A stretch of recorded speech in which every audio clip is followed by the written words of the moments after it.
Olá, boa tarde. Boa tarde aqui no Face, boa tarde no Insta. Vamos começar mais um dia de Curte Filosofia. Boa tarde, Cristina, Dante, Joel. Vamos entrando, a gente vai falar sobre empatia. Falamos ontem sobre rejeição, né? Peço desculpas aí pro pessoal do Face ontem, caiu antes e tinha tanta coisa legal para a gente falar sobre rejeição, mas vamos lá, hoje eu vou falar um pouquinho de rejeição ainda pelas coisas que eu li, dos comentários que vocês fizeram, para a gente entrar no tema da empatia, o que significa empatia. Enquanto vocês estão entrando, eu estou ouvindo o sino da igreja, vocês conseguem ouvir o sino da igreja aí? Sino de igreja me traz tantas lembranças da minha infância, da minha adolescência, da minha cidade. A gente morava perto de uma igreja, eu moro perto de uma igreja, e o despertador era o sino da igreja, a gente ouvia o sino da igreja tocando. Então isso acompanha a minha vida. Hoje tá bom o Face? Som tá bom? Vamos ver se não cai hoje, né? Se cair também, nós seremos resilientes, porque já estudamos um pouco o que é resiliência e a gente vai tocando aqui.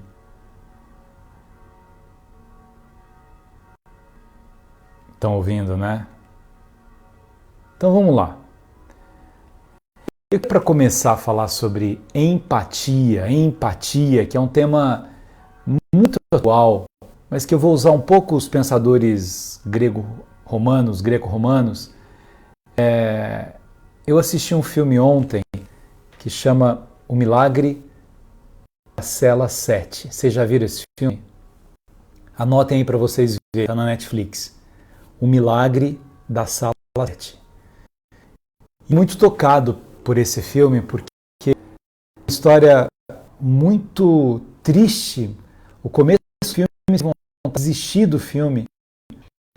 É a avó, né, com a sua o filho dessa avó, e a avó dá a definição para a sua neta de que o pai dela tem a mesma idade do que a sua neta. E a filha amava profundamente o pai do jeito que ele era. Tem um episódio, né, da compra de uma mochila que a menina quer, que a outra quer, mas eu não vou dar muitos detalhes do filme. Só que tem um fato muito doloroso quando esse pai que não tem uma condição de desenvolvimento cognitivo, que tem uma idade intelectiva menor do que a idade real, ele é acusado de ter matado a filha de um comandante, né, daquele lá aqui onde se passa. As pessoas estão dizendo que já viram, que é muito triste e tal. E aí começa uma transformação na vida das pessoas na prisão com as quais ele vai conviver. Por que eu estou começando com esse filme? Não vou falar mais nada para não estragar, quem não viu ainda, mas vejam. Vou repetir o nome aqui, estão pedindo para repetir. O filme chama O Milagre da Sala 7. É lindo. Como é que alguém consegue transformar a vida de outras pessoas? A empatia, ela tem algo de transformacional. O poder que as outras pessoas têm de transformar a vida e o poder que eu tenho de transformar a vida das outras pessoas. Afinal, nós somos animais da convivência. Nós somos animais sociais. A gente se desenvolve na relação uns com os outros. Então, o outro tem um poder imenso sobre mim e eu tenho um poder imenso sobre o outro. Mas para que esta relação seja... eu falei errado o nome do filme. É O Milagre da Cela 7. Esqueci o que eu falei. Isso, Milagre da Cela 7. Obrigado.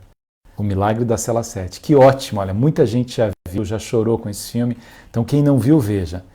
Mas deixa eu pegar esse conceito aqui da empatia como o que eu posso causar no outro e o que o outro pode causar em mim. Porque amanhã o nosso tema é reconciliação. Então a gente vai tentar falar sobre pessoas que a gente poderia reconciliar. Mas vamos lá. Eu exerço um poder sobre as outras pessoas. E as outras pessoas, elas exercem um poder sobre mim. Mas esse poder, ele pode ser positivo ou negativo. Ele pode ser um poder elevador ou ele pode ser um poder avassalador. Pessoas destroem pedaços que há dentro de mim. Mas por que isso acontece? Eu quero viajar com vocês lá para a Grécia Antiga. A Grécia é o berço da filosofia ocidental. Não sei se é. Hoje alguns pensadores dizem que é claro que sempre houve movimento, sempre houve amor, sabedoria. Primeiro que o conceito de filosofia, né, esse amor, ele é lindo porque filosofia não é sabedoria. O filósofo não tem a pretensão de ser um sábio, mas o filósofo ele é um amante da sabedoria, ele quer saber. Bem, lá na Grécia Antiga, onde se diz que a filosofia ocidental, nós tivemos pensadores pré-socráticos que vieram antes de Sócrates. Eu dei alguns exemplos deles aqui num dos nossos dias. Depois a gente teve Sócrates, Platão, Aristóteles, também já dei vários exemplos deles e vamos dar ainda. E aí vem algumas escolas filosóficas, é sobre elas que eu quero falar. Uma delas foi dada por Zenão, e essa escola chamava-se estoicismo. O que é o estoicismo? O estoicismo ele tentava ensinar o seguinte: existe uma beleza incrível no universo. Existe uma harmonia extraordinária no universo. No universo tudo se completa, tudo tem uma razão de ser. Tudo tem um tempo próprio. Tudo tem um correr próprio. O dia e a noite se revezam sem problema. As estações elas vão se sucedendo. O movimento vai sucedendo. E eu preciso, e Zenão, que era o fundador do estoicismo, eu preciso contemplar profundamente o universo. A primeira proposta de Zenão é uma proposta contemplativa. Eu tenho que contemplar o universo. Que a primeira proposta filosófica dele não é mudar nada, é contemplar. É como se você mergulhasse num mar, assim, com uma câmera, com uma máscara, você mergulha e começa a ver o fundo do mar e fica apaixonado pelo fundo do mar. Você não entra no fundo do mar para mudar o fundo do mar, para transformar o fundo do mar, para mexer nos... Você entrou ali para contemplar o mundo do mar. Não vai dizer Zenão que o grande elemento da filosofia é um elemento contemplativo. Eu contemplo. Eu vi aqui hoje, mais uma vez, o despedir de um dia, o pôr do sol. Eu não vou mudar o pôr do sol, eu vou contemplar o pôr do sol. Há um poder necessário em mim de contemplação. Vamos lá para a filosofia estoica.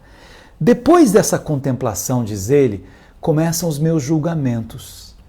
Eu percebo que eu estou no mundo e eu percebo que eu preciso ter uma relação com as outras pessoas. Para que eu tenha uma relação correta com as outras pessoas, eu preciso buscar na relação com as outras pessoas a mesma relação que há no universo. Até o direito vai falar isso. Depois em Roma, Cícero, Marco Túlio, que vão desenvolver, Aurélio, que vão desenvolver melhor o pensamento estoico lá nos romanos. Então a gente vai ver que a teoria jurídica até da harmonia vem dessa visão dos estoicos. Então vejam, se eu contemplei o que há do universo, se eu percebo a beleza, a harmonia que há no universo, eu deveria trazer isso para a minha vida. De Zenão, de Sêneca, que também desenvolve o estoicismo, diz Marco Antônio. Na necessidade que eu tenho de trazer isso para a relação com as pessoas, disse, eu começo a compreender o outro e o outro começa a me compreender. Então vejam, vamos tentar entender o estoicismo. Olha, eu olho para o universo, eu contemplo o universo. Ao contemplar o universo, eu me aproprio desse universo dentro de mim, porque eu faço parte do universo. Eu também sou a natureza, você é a natureza. E essa harmonia que existe no universo, eu peço que essa harmonia exista dentro de mim. Quando eu tenho essa harmonia comigo mesmo, é mais fácil eu ter uma harmonia com as outras pessoas. É como se eu buscasse em cada ser humano um pôr do sol, um amanhecer do dia, um pássaro que canta, uma borboleta que beija uma flor. Eu preciso encontrar na relação com os outros esta palavra, harmonia. Aquilo que eles lá antigamente chamam de harmonia, os contemporâneos vão trazer para a empatia. Eu preciso me conectar com pessoas de alguma maneira que nessa conexão as nossas relações não nos quebrem. Eu não posso quebrar você que eu amo tanto, mas eu não posso ser quebrado por você que eu amo tanto. Nós devemos nos quebrar, nós devemos nos completar.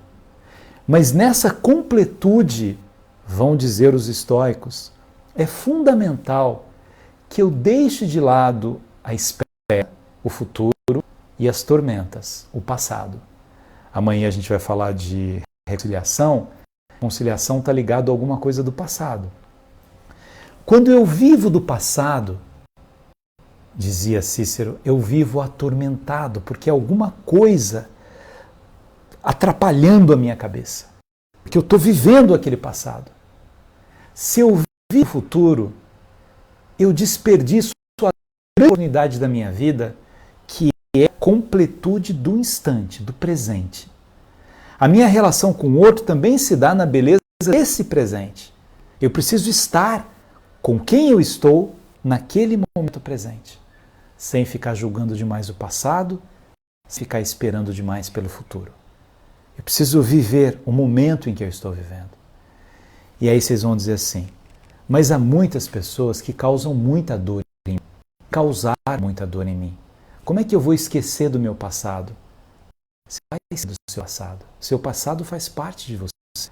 Você não vai permitir que o seu passado te atormente. Essa é a diferença. Porque você vive o presente. Mas como eu faço para não ter planos futuros, para não ter esperança? Você não gosta da palavra esperança, que é uma palavra, de certa maneira, linda na nossa cultura, mas aqui dá uma ideia de que eu estou sempre esperando alguma coisa. E como eu estou esperando alguma coisa, eu estou desperdiçando o momento em que eu estou vivendo. Viva esse momento, a plenitude desse momento.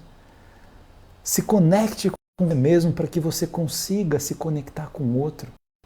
Perceba os seus sentimentos, perceba a beleza do silêncio. Eu tenho um livro que eu anoto algumas coisas que eu gosto quando eu estou preparando palestra, né? Eu estava passando aqui as páginas desse livro. Paula, minha amiga amada do Rio de Janeiro. Linda Paula. E aí eu achei uma frase aqui do Oscar Wilde. Olha que isso aqui. Na relação entre pessoas, pensando na empatia, né? Se você não consegue entender o meu silêncio, de nada irá adiantar as palavras, pois é no silêncio das minhas palavras que estão todos os meus maiores sentimentos. Oscar Wilde. Vou repetir. Se você não consegue entender o meu silêncio, de nada irá adiantar as palavras, pois é no silêncio das minhas palavras que estão todos os meus maiores sentimentos. É no silêncio da descoberta de quem eu sou. Como é que eu vou querer descobrir as outras pessoas se eu não consigo me conectar comigo mesmo? Eu não conseguirei ter empatia pelo outro se eu não tiver o conhecimento de quem sou eu e de quem é o outro. A gente diz que há 3 elementos ou 3 tipos de empatia. Uma empatia cognitiva, que é uma empatia de conhecimento, que é conhecer quem é o outro, conhecer o fato de sermos animais sociais, o fato de fazermos parte da mesma natureza, da mesma humanidade. Esse é o primeiro elemento da empatia. Eu conheço, eu sei disso. Eu sei que envolvo sem o outro, eu sei que o outro é fundamental na minha vida, os outros tantos que vão surgindo no meu caminho. Cognitivamente eu sei isso. Cognitivamente eu sei que o outro ele é capaz de erros, como eu também sou capaz de erros. O segundo ponto da empatia é a empatia emocional. As minhas emoções me dizem isso. Por quê? Eu tenho saudade dos outros. Eu tenho saudade de encontrar pessoas. Eu tenho saudade de me conectar com pessoas, amar as pessoas. Hoje o meu artigo foi sobre uma filha, né?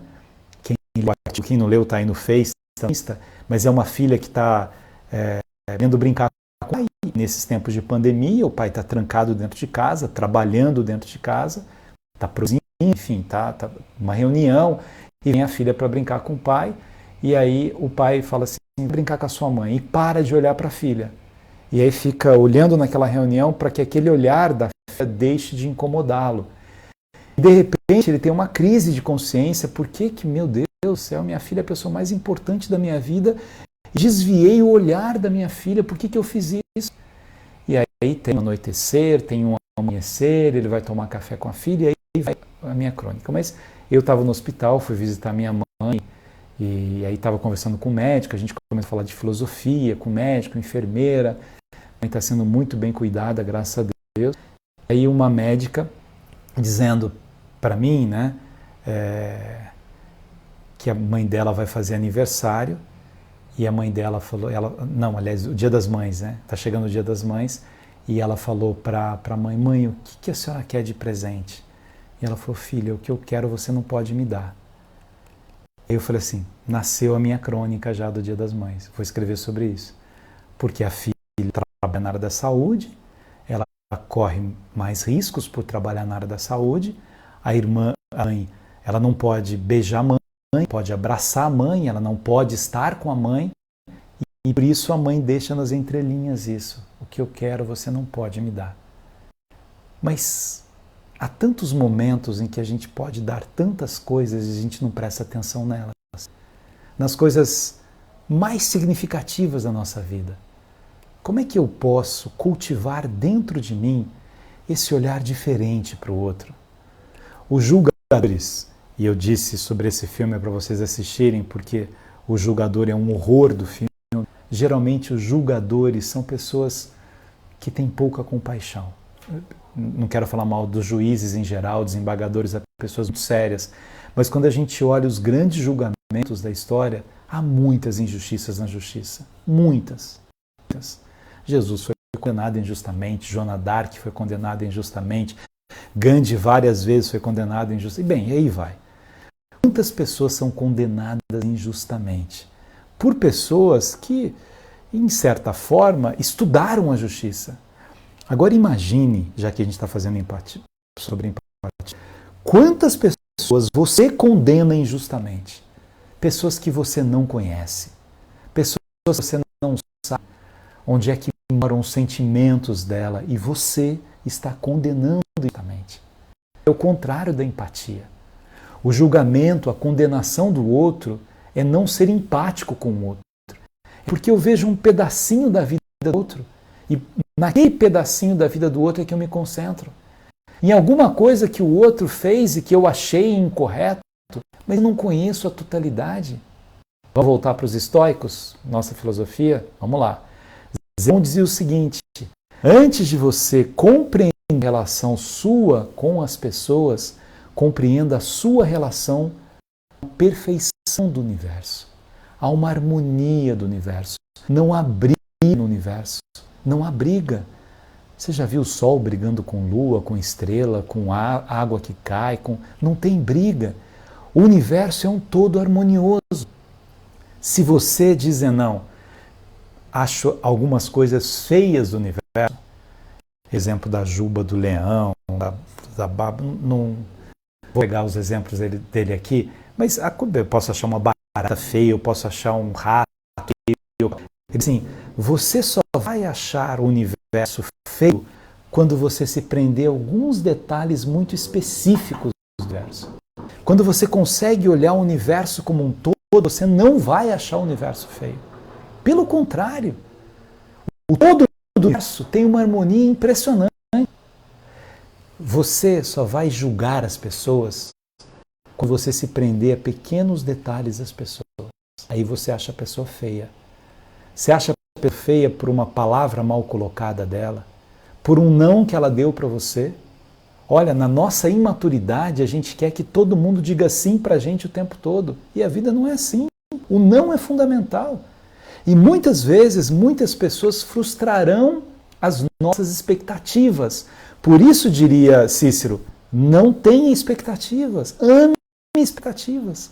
Ame aquele momento que você está vivendo, sem ficar preocupado com o que vai acontecer amanhã, depois de amanhã, no dia seguinte. Viva o que você está vivendo nesse momento. Não é, mas como é que eu vou arrumar comida amanhã? Né? Aí vem o momento bíblico, né? Olha os pássaros do céu, olha as plantas que crescem abundantemente, os lírios do campo. Calma, seja uma pessoa organizada na sua vida, né? mas consiga fruir da vida. Consiga perceber a beleza que está na existência, o bem viver, o bom e o belo. Olha que coisa interessante aqui. Isso é Cícero, que também desenvolve o estoicismo. Esperar um pouco menos, amar um pouco mais. Para de esperar. Ama um pouco mais. Esperar um pouco menos. Amar um pouco mais. Marco Aurélio. Tudo o que desejas alcançar por um longo desvio, pode tê-lo desde já, se não o recusares a ti mesmo. Basta abandonar o passado, confiar o futuro à providência e dirigir a ação presente para a piedade e a justiça. Deixa o passado que passou. Mas a gente vai falar mais amanhã de passado, em reconciliação. Mas ele já passou. Deixa de ficar com expectativas e mais expectativas nas pessoas com as quais convive que você ama. E viva o momento presente. Que é uma palavra que eu já usei aqui no nosso curso, mas eu vou usar de novo, agora em Aristóteles, essa palavra chama eudaimonia. Eudaimonia. A felicidade está em mim. A felicidade está nas coisas que eu vou conquistar, a felicidade não está nos bens materiais que eu quero ter. Até porque, dizia Aristóteles, aquilo que eu tenho, eu primeiro desejo, eu tenho, aí eu quero uma outra coisa, eu quero uma outra, eu nunca estou satisfeito. Satisfaça-se você com você mesmo. Tenha a dimensão dessa amplitude que é a existência, é o momento que você está vivendo. Senão, eu vou fazer com que a minha vida seja uma busca constante. Ou, né, Fafá, o passado passou. O passado me ajuda a compreender quem eu sou. O passado me ajuda a ter gratidão por ter chegado até aqui. O passado me ajuda a ter uma compreensão das cicatrizes que há na minha alma. Mas ele passou. Não dá para eu querer reviver coisas que estão lá no passado. Quantas histórias de um amor lindo que se acabou por alguma razão, por causa de um ou por causa de outro, mas acabou. E anos depois, a pessoa encontra outra pessoa e ela acha que era o amor da vida dela, ela tenta novamente e ela vê que ela não tem saudade dessa pessoa, ela tem saudade de um tempo e que essa pessoa não tem o poder de trazer aquele tempo. É aquele tempo lá, passou. Por isso não dá certo nas histórias de amor quando a gente compara um amor atual com um amor antigo.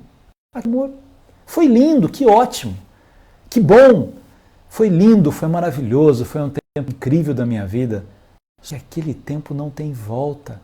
Não viva preso ao seu passado, ele não tem volta.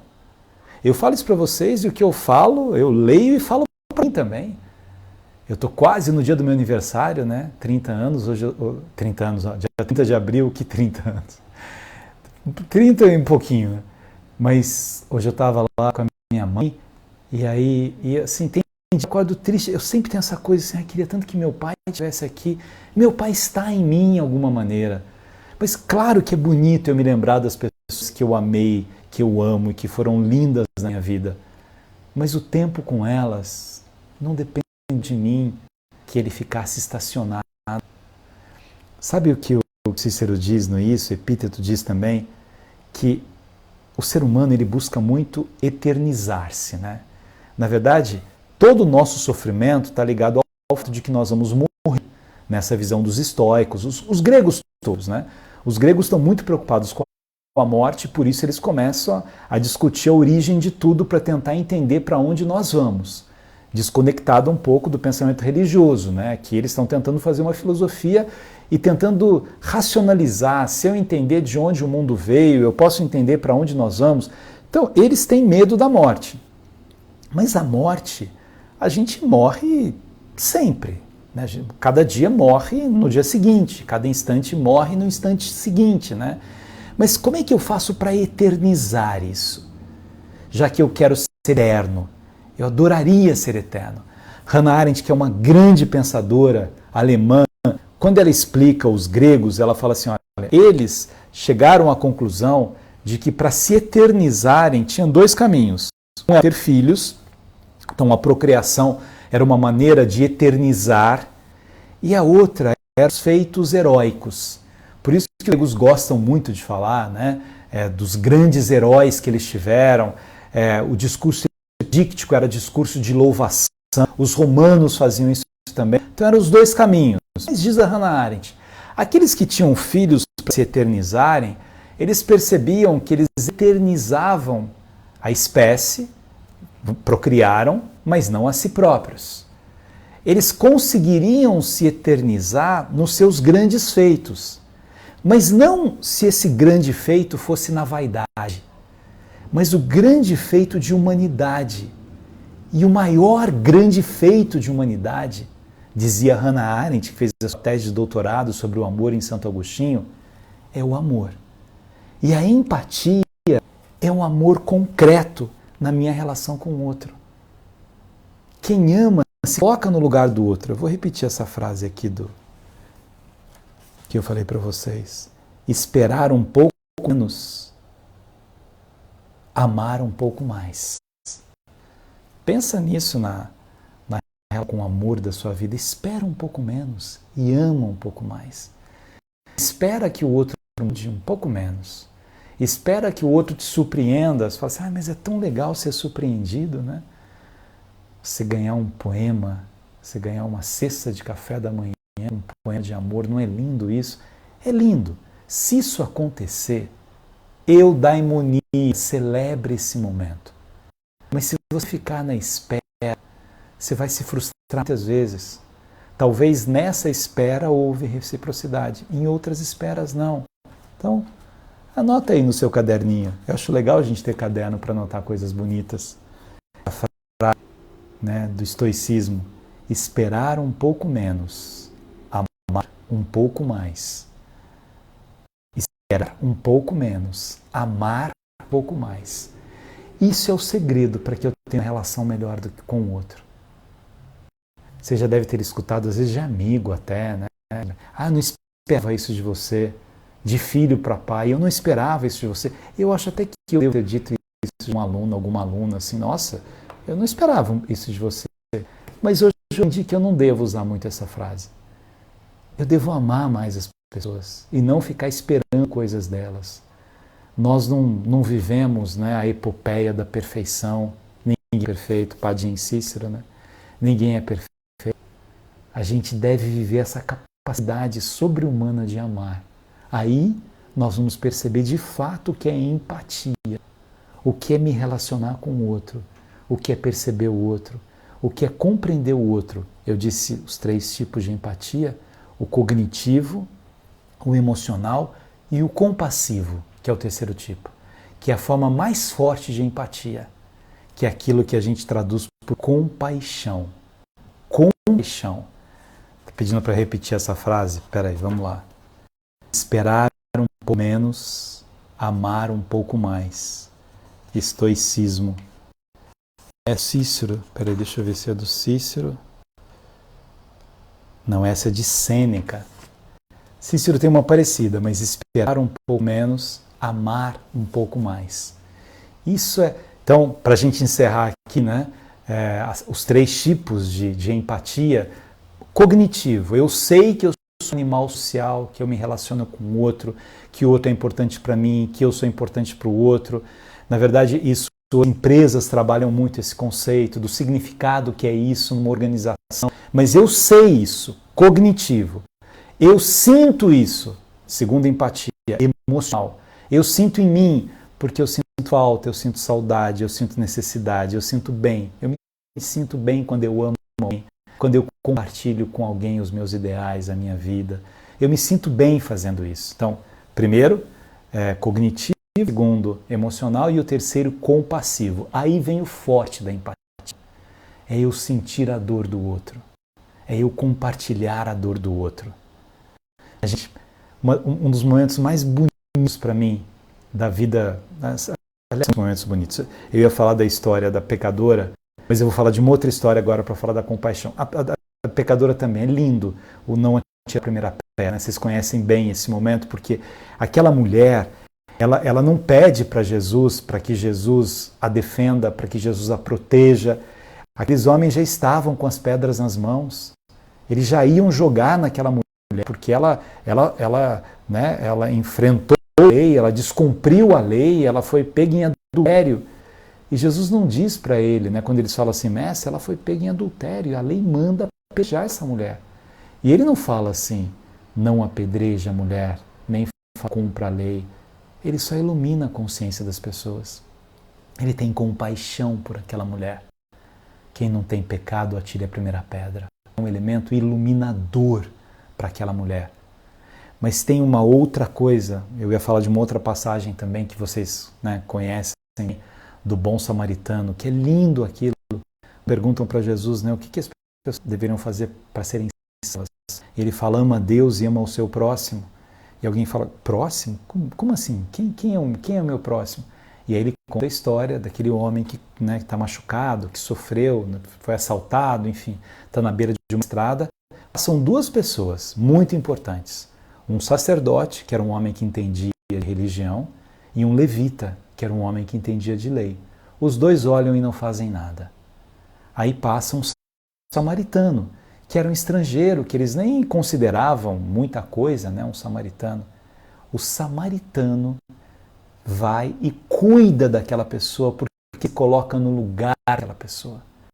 Porque talvez o sofrimento que ele já teve na vida tivesse ajudado a compreender o sofrimento.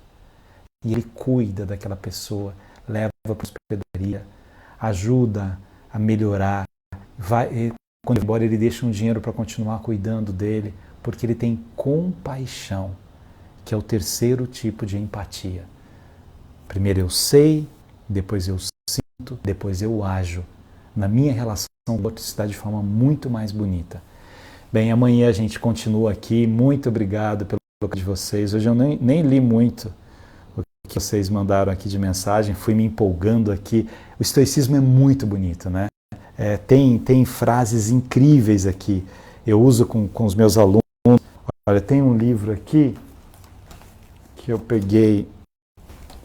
Esse é muito legal, do Marco Aurélio, que eu chamei de Marco Antônio, mas Marco Aurélio, ele foi um imperador, pensador, filósofo, ele difundiu muito o estoicismo, mas tem um livro fácil de ler, que é um livro do Epícteto, se escreve Epícteto.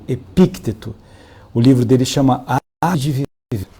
E ele, muitas coisas que eu li aqui, a felicidade só pode ser encontrada dentro de nós. Tudo tem um bom motivo para acontecer. Eu preciso entender que ele tem alguns momentos de quebra. Como o mundo é harmonioso, mas o mundo tem quebras também. Então as pessoas também têm quebras. As pessoas também, elas erram, elas dão uma torrada, dão uma endireitada. Encare a vida dia a dia. Não faça caso do que não é da sua conta, porque você está tão preocupado com coisa que você nem sabe o que é direito. A palavra forte para isso é harmonize as ações da maneira com que é a natureza. Epíteto é muito parecido com Marco Aurélio, com Sêneca, com Cícero e com o fundador dessa escola que chamava Zenão. Olha para a natureza, percebe a harmonia da natureza, participa da natureza e transforma a relação entre você e as outras pessoas como algo uso, inspirado pela natureza. Alguém pergunta se fica salvo, fica salvo. No Face, em todas as aulas que a gente deu, e a gente está salvando no YouTube também. Tem no Face e no YouTube. É só vocês irem lá pesquisar outras aulas. Então, obrigado pelo carinho. Passamos um pouco do tempo, não tem problema, porque ontem acabou antes do Face. 1000 perdões aqui para muita gente, 400 e tantas pessoas aqui agora acompanhando no Face. mais a turma linda aqui do Instagram, mais de 200 pessoas, muito obrigado. Acabei de indicar, Pedro, esse livro da Arte de Viver do Epíteto, os livros de Cícero também, Sêneca. Sêneca é maravilhoso para ler sobre isso. Então, um carinho imenso, obrigado. Amanhã a gente se encontra para falar de um tema que eu acho lindo, que é reconciliação. Como que a gente consegue se reconciliar com a gente mesmo e com o outro. Obrigado Fabrício, obrigado Guilherme Gulo, obrigado Cira, obrigado Deise, Ana Cláudia, um beijo a vocês, até amanhã.